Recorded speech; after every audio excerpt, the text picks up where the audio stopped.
Good morning সবাইকে, একটি সুন্দর সকালের অনেক অনেক শুভেচ্ছা। তো দেখো, আমি আজকে অনেক সকাল সকাল উঠে পড়েছি। আর হ্যাঁ, তোমরা নিশ্চয়ই চমকে গেছো না, অনেক দিন পর ব্লগ দিচ্ছি, তাই তো। তো কি করব বলো, কাজের চাপে এখন ভুলেই যাই। তো সকাল থেকে উঠে পড়ে আমি কিছু না কিছু কাঁচা হলুদ বা চিয়া সিড তো এরকম কিছু খাই। তো আজকে কাঁচা হলুদ সঙ্গে গরম জল করে নিয়েছি। আর এখন শীতকাল আস্তে আস্তে পড়ে যাচ্ছে, তো উঠতে এত অসুবিধে হয়। তো দেখো, একবারে গরম জল কাঁচা হলুদ খেয়ে সোজা পড়তে বসে গেছি। কি বলো তো, কাজের চাপে প্রতিদিন পড়াশুনো এতটাও হয়ে ওঠে না, আর তাই ভিডিও করতে পারি না, সময় হয়ে ওঠে না। তবে এখন চেষ্টা করছি একটু একটু করে ভিডিও করা। কারণ দেখো, এটাকে আমি জানি না কেউ কিছু ভাববে বা কেউ কিছু মনে করবে, কিন্তু আমার এডিটিং বলো, ভিডিও বানানো বলো, এগুলো একটা নেশার মতো।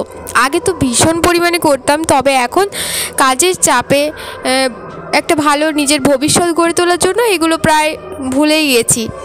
তো এই জন্য একটু একটু করে যাতে এগুলো নিয়েও এগোতে পারি, নিজের এটাকে হবি হিসেবে ভেবেই আমি জাস্ট সাইডে রেখে দিয়েছি।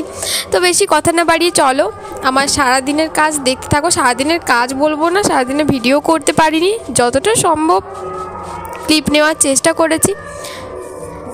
পড়াশুনো করে বইপত্র গুছিয়ে সোজা চলে এলাম ছাদে।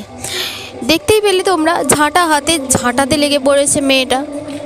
আসলে ওটা একটু নাটক ছিল। আমাদের ঝাঁটাতে হয় না, কোনো কিছুই সেরকম করতে হয় না, শুধু নিজের কাজটা নিজেই করতে হয়। তো এবার নিজের জামা কাপড়গুলো ধুয়ে নিচ্ছি। হ্যাঁ, এটা নাটক নয়। তো তারপর জামা কাপড়গুলো শুকিয়ে নিচ্ছি, কারণ এই একটাই ছুটির দিন পাই আমি জামা কাপড় ধোয়ার জন্য।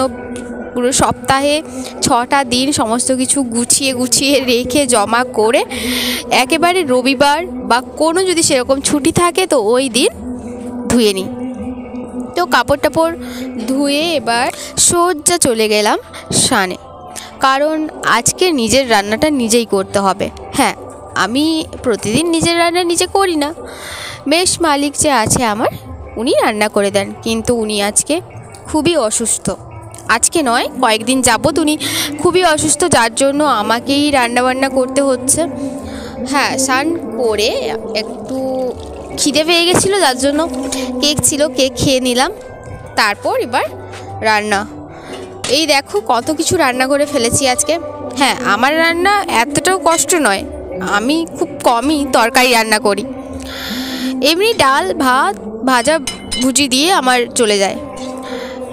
না, একবারই যে করি না তাই নয়, আমি রাত্রেবেলা করে তরকারি রান্না করি, কারণ দিনের বেলা আমার এমনিতেও সময় হয় না, কাজের জন্য আমাকে চলে যেতে হয়।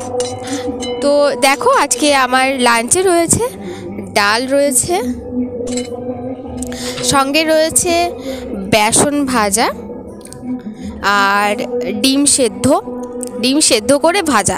আমি ডাইরেক্ট ডিম ভাজা খেতে খুব একটা ভালোবাসি না, তাই ডিম সেদ্ধ করে ভাজা। আর সঙ্গে পাঁপড় ভাজা বলতে গেলে আমি প্রতিদিনই খাই, কারণ আমি এত টেস্টি রান্না করি, যার জন্য আমি নিজের রান্না নিজেই খেতে পারি না। তো পাঁপড় ভাজা ছাড়া আমি খেতেই পারবো না ভাত, যেদিন আমি রান্না করি।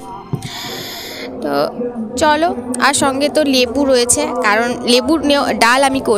ডাল করলে লেবু আমি নেবই, কারণ ডালের মধ্যে লেবু চিপড়ে খেতে দারুণ লাগে, সেই টেস্ট পুরো। তো চলো, লাঞ্চের পর আজকে শুধু খাওয়া দাওয়াই তোমাদের সঙ্গে শেয়ার করছি। বললাম ব্লগের প্রথমে যে কাজ শেয়ার করব, কিন্তু না, পরে যখন আমি দেখি যে আমি শুধুমাত্র রান্নারই ক্লিপ নিয়েছি, রান্না বান্না খাওয়া দাওয়া এইগুলোরই ক্লিপ নিয়েছি, তো আর কি করা যাবে বলো, খাওয়া দাওয়ারই ক্লিপ তোমাদেরকে দেখাই যে আমি সারাদিন কী খেয়েছি। তো এটা সন্ধ্যের দিকে একটু আপেল আর সঙ্গে বেদানা। তারপর চলে গেলাম আমাদের এখানে মেসের কাছেই হচ্ছে জগদ্ধাত্রী পুজো। তো দেখতে পাচ্ছ কি সুন্দর করে প্যান্ডেল হয়েছে। শুধু একটা প্যান্ডেলই নয়, আমি যেখানে থাকি সেখানে পুরো 2টো প্যান্ডেল হয়।